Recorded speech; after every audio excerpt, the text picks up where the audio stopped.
Mesdames et messieurs, bonjour, bienvenue dans votre nouveau numéro de l'émission Santé Plus. Aujourd'hui, nous allons échanger avec Dr Salissou Souleymane, médecin à l'hôpital général de référence du Niamey. Docteur, bonjour. Bonjour, madame. Veuillez vous présenter à nos téléspectateurs. Merci, madame, et merci aussi de l'occasion que vous donnez pour parler de cette discipline. Moi, c'est Dr Salissou Souleymane. Je suis médecin du travail allergologue. Je suis le chef de service de médecine du travail ici à l'hôpital général de référence. Merci, docteur, de nous recevoir dans vos locaux.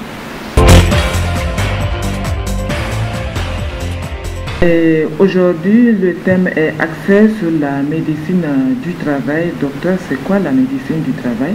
Donc, la médecine du travail, c'est une spécialité médicale comme les autres que vous connaissez déjà. Mais à la seule différence que la médecine du travail, selon les pays, elle est soit essentiellement ou exclusivement préventive. Donc, nous intervenons dans la prévention. Donc, nous sommes des préventeurs. Et d'ailleurs, c'est pourquoi le seul cas où il est permis à un médecin du travail de prodiguer des soins, c'est quand nous sommes devant une urgence.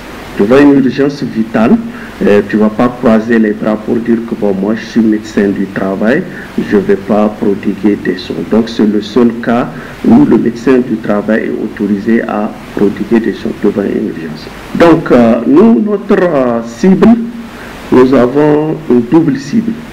La première cible, c'est les travailleurs. Donc vous voyez, nous, on n'agit pas sur les personnes malades. Donc la première cible, ce sont les travailleurs. Donc nous faisons en sorte que les travailleurs, durant un travailleur ou un salarié, durant toute sa vie professionnelle, reste en bonne santé. En tout cas, ne tombe pas malade du fait de son travail. Du fait de son travail. Donc il faut qu'il soit bien dans sa peau, bien dans sa tête, et bien dans ses relations avec les autres collègues du travail. Vous n'êtes pas sans savoir que les mauvaises relations entre collègues du travail peuvent influencer, comment dirais-je, l'état de santé d'un travailleur, notamment en créant ce que nous appelons les stress professionnels et consorts. La deuxième cible, c'est le milieu professionnel, donc le milieu du travail. Donc là, nous allons faire en sorte que ça soit un milieu sûr et sécurisé et exempt de tout risque professionnel. Bien que, je ne vais pas vous mentir, nous avons conscience que le risque zéro n'existe pas. Mais nous allons faire en sorte de minimiser les risques, de maîtriser les risques, en faisant quoi? En mettant une bonne politique d'évaluation et de prévention des risques. Si toutes ces conditions sont réunies, ça veut dire c'est-à-dire que la personne et les travailleurs sont en bonne santé, le milieu est sécurisé. Donc vous conviendrez avec moi qu'il va de soi. La productivité va suivre, le rendement aussi va suivre et les entreprises vont pouvoir atteindre leurs objectifs. Donc c'est pourquoi je peux dire ils vont atteindre leur objectif. Pourquoi? Parce qu'il y aura moins d'accidents du travail, moins de maladies professionnelles, moins d'absentéisme, moins d'absentéisme pour raison de maladie. Aussi, les coûts inhérents aux frais médicaux seront fortement réduits. Donc, il n'y a pas de raison que, dans ces conditions, qu'il n'y ait pas un développement de ces entreprises. Alors, c'est pourquoi je dirais, sans risque de me tromper, que la médecine du travail, c'est à la fois le levier et le moteur de toute performance en entreprise. Donc, c'est pour dire quoi? Si les entreprises, des institutions par exemple comme la nôtre ou bien n'importe quelle entreprise, d'accord, veulent vraiment être performantes, donc les entreprises, elles ont tout à gagner en mettant à leur sein une véritable politique basée sur la santé et la sécurité des travailleurs. Mais il faut que ça soit quelque chose qui va être dirigé par des professionnels qui sont les médecins du travail. Quels sont les objectifs assignés à la médecine du travail? Merci madame pour cette question. L'objectif principal de la médecine du travail, c'est d'éviter toute altération de l'état de santé des travailleurs du fait de leur travail. Du fait de leur travail, c'est-à-dire éviter toute atteinte à leur santé résultant du travail ou des conditions dans lesquelles ils exercent leur travail. D'accord? En faisant quoi? Donc en surveillant d'abord les conditions d'hygiène au travail, et en surveillant l'état de santé des travailleurs et aussi en surveillant aussi les risques de contagion. Docteur, parlez-nous des missions de la médecine du travail. Et je disais que les missions de la médecine du travail, elles sont 3. Et la première, c'est la surveillance médicale des travailleurs à travers les visites d'embauche. D'accord? Donc, les visites d'embauche, c'est quoi? C'est-à-dire, les entreprises doivent normalement soumettre le salarié à une visite d'embauche auprès du médecin du travail pour s'assurer qu'il est apte à occuper le poste auquel il compte le mettre. Vous avez les visites périodiques, c'est-à-dire tout au long de son parcours professionnel et en fonction des risques auxquels l'agent est exposé, il est appelé à faire des visites périodiques chez le médecin du travail. Il y a aussi les visites de débauchage, donc à la sortie. Pour autant, il y a des visites d'embauche, il y a aussi des visites de débauchage. Vous avez aussi les visites de reprise après un temps d'absence, ça peut être pour raison de maladie ou pour une autre absence. Donc l'entreprise doit organiser, l'employeur doit organiser, surtout si la durée d'absence est supérieure à 30 jours, donc il doit orienter le salarié vers chez le médecin du travail avant toute reprise. Donc pour une période d'absence supérieure à 30 jours, la reprise du poste de travail normalement est conditionnée par une visite chez le médecin du travail. Ça, c'est la première mission. La deuxième mission, c'est la mission du lieu de travail. Donc cette mission s'exerce de la manière suivante, donc en surveillant les conditions de travail, les conditions de vie et de travail. Aussi, deuxième aspect, le médecin du travail doit adapter les postes de travail, les techniques et les rythmes à la physiologie humaine. Ici, permettez-moi juste de préciser juste un aspect.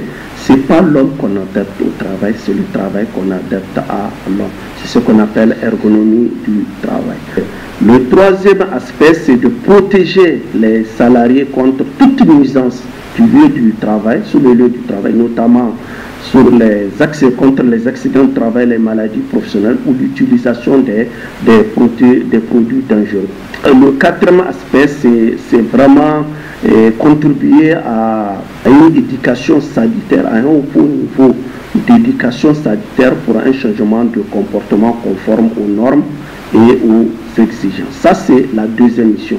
Maintenant, la troisième mission, c'est le conseil du chef d'entreprise, des délégués du personnel et des membres du CCT pour toutes les questions touchant la santé et la sécurité du travail.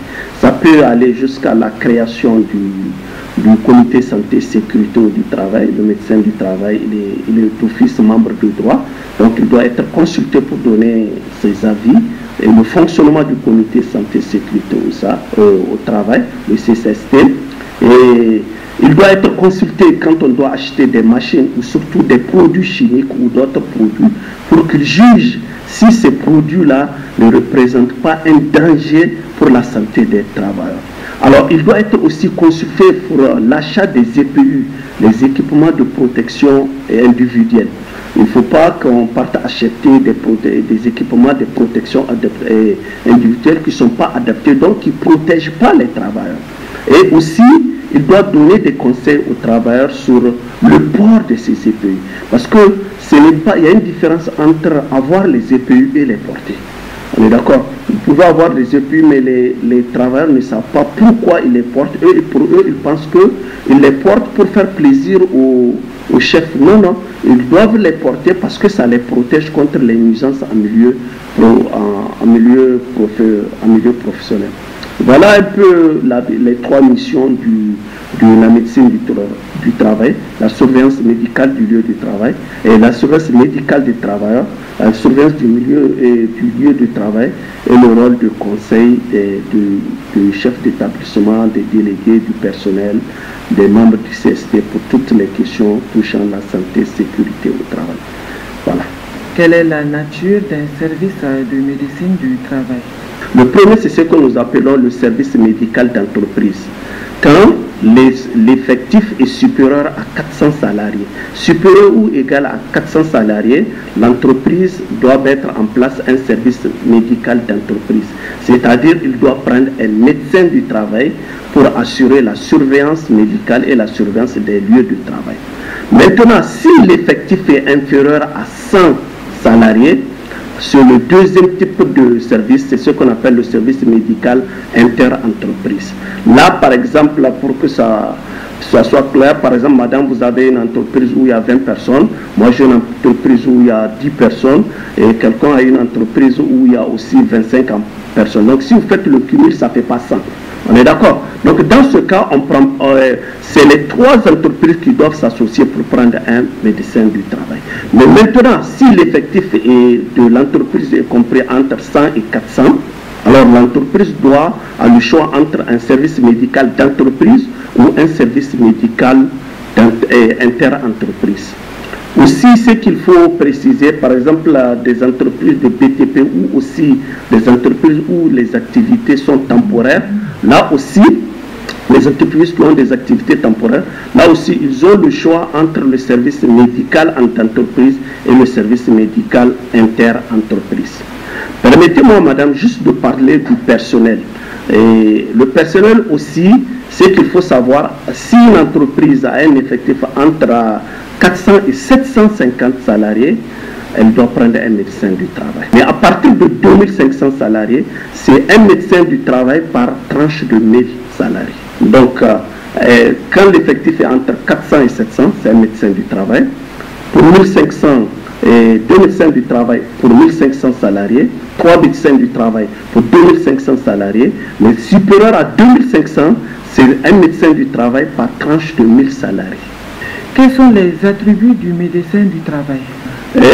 Les prérogatives du médecin du travail, c'est d'abord, je vais commencer par le plus important, c'est que le médecin du travail est indépendant à ce qu'on appelle l'indépendance technique, c'est-à-dire par rapport à ses avis techniques. Par rapport aux avis techniques qu'un médecin du travail est amené à émettre, à donner, il n'a pas à recevoir d'injonction de qui que ce soit, même du chef d'entreprise. Il est indépendant. Ça, c'est les textes qui lui consacrent ça. Le médecin du travail est indépendant par rapport à ses avis techniques. Ça, c'est le premier aspect. Le deuxième aspect, le médecin du travail a une libre accès sur tous les lieux de service, sur tous les lieux de l'entreprise. Il n'a pas besoin d'une permission. Aujourd'hui, je vais aller dans tel service faire une visite sécurité des lieux de travail. Je n'ai pas besoin d'une permission. Le médecin du travail, d'après les textes, il a un libre accès sur le lieu où il exerce. Et troisième aspect, c'est le secret médical. Il ne faut pas oublier qu'il est médecin aussi. Et la troisième chose, c'est le secret de fabrique. C'est-à-dire que si je suis médecin de travail dans une entreprise où on fabrique, ou bien, je sais pas, on fait